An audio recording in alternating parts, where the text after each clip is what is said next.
10 లక్షల కోట్ల నిధులు కేటాయించింది తెలంగాణ రాష్ట్రానికి 10 ఏళ్లలో 10 లక్షల కోట్ల రూపాయల నిధులు మనం సంక్షేమ పథకాలు గాని అభివృద్ధి నిధులు గాని రుణాల రూపకంగా మనకి కేటాయించిన విషయం వాస్తవం ఆధారాలతో సహా అనేక ప్రాంతాల్లో అనేక సందర్భాల్లో మేము స్పష్టం చేయడం జరిగింది. అవి చెప్పినాకనే కేసీఆర్ అనుమూసుకుని సపరేట్ అన్నాడు. ఆ ఉరుడు బంద్ చేసినప్పుడు కేసీఆర్ ట్యాక్స్ డివల్యూషన్ వివిధ కేంద్ర పథకాల అమలు కోసం ఈ 10 ఏళ్లలో 6,75,000 కోట్ల రూపాయలు ఖర్చు చేస్తామని. ఇలా కొనుగోలు వడ్లు పత్తి సేకరణ కోసం కొనుగోళ్ల కోసం ఇలా పండించిన ప్రతి గింజ మేమే కొంటాం, కేంద్ర ప్రభుత్వం పెత్తనం ఏంది అని చెప్పి గతంలో కేసీఆర్ మంత్రివర్గం అన్నారు. నేను అనేక కొనుగోలు సెంటర్ తిరిగినాను. సుధీర్ తాడు చూపెట్టినా, సుధీర్ తాడు పైసలు కేంద్రం వేస్తుంది, గోనె సంచి పైసలు కేంద్రం వేస్తుంది, ట్రాన్స్పోర్టేషన్ పైసలు కేంద్రం వేస్తుంది, అక్కడ లేబర్ పైసలు కేంద్రం వేస్తుంది, అక్కడ పనిచేసే క్లర్కుల పైసలు కేంద్రం వేస్తుంది, రాష్ట్ర ప్రభుత్వం బ్రోకర్ చేసిన కమిషన్లో కేంద్రం వేస్తుంది, ఈ వడ్లను స్టోరేజ్ చేసేందుకు ఆ గోదాం కిరాయి కూడా కేంద్రం వేస్తుంది. ఇవన్నీ చెప్పుకుంటూ వచ్చినాం. ఇప్పుడు దానికోసము 1,60,000 కోట్ల రూపాయలు కేటాయించాం. మనం ఈ 10 ఏళ్లలో 1,60,000 కోట్ల రూపాయలు ఖర్చు చేసింది కేంద్ర ప్రభుత్వం ఇలా వడ్లు పత్తి సేకరణ కోసం. కిసాన్ సమ్మాన్ నిధి కింద 30 లక్షల మంది రైతులకు 9,000 కోట్ల రూపాయలు ఇలా కేంద్ర ప్రభుత్వం కేటాయించింది. ఇలా ఎంఎస్పీ 10 సంవత్సరాల్లో ఎంఎస్పీ 9 సార్లు పెంచినాం. ఎంఎస్పీ కింద 27,000 కోట్ల రూపాయలు కేటాయించడం తెలంగాణ రాష్ట్రానికి ఖర్చు పెట్టినాం. మనం ఉపాధి హామీ ద్వారా 29,000 కోట్ల రూపాయలు గల ఉపాధి హామీ కోసం తెలంగాణ రాష్ట్రానికి ఖర్చు పెట్టాం. జన్ధన్ ఖాతా 1,13 లక్షల మందికి జన్ధన్ ఖాతా ద్వారా 3,600 కోట్ల రూపాయలు వాళ్ళ అకౌంట్ లో జమ చేస్తాం. మనం ఇలా గరీబ్ కళ్యాణ్ అన్న యోజన కింద రైస్ వాటి కోసం 1,91 లక్షల మందికి ఇలా బియ్యం పంపిణీ చేస్తాం.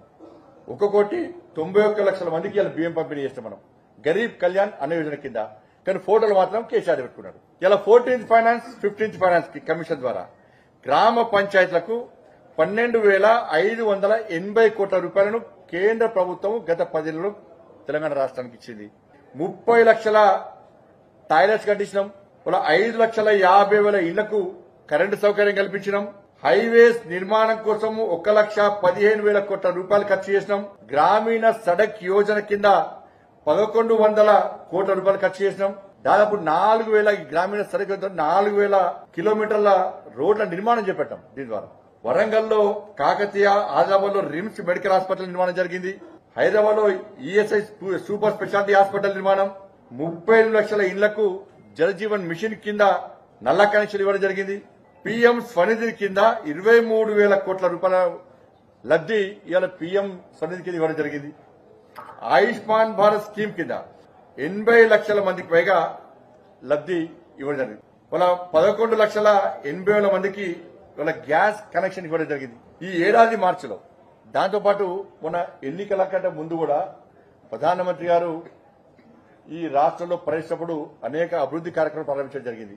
వాళ్ళ గత ఏడాది మార్చిలో ప్రధానమంత్రి గారు ఆదిలాబాద్ పర్యటనలో 56,000 కోట్ల రూపాయలు, సంగారెడ్డి పర్యటనలో 6,800 కోట్ల రూపాయల వ్యయంతో నేషనల్ హైవేస్, రైల్వే లాంటి అభివృద్ది పనులు ప్రారంభించడం జరిగింది.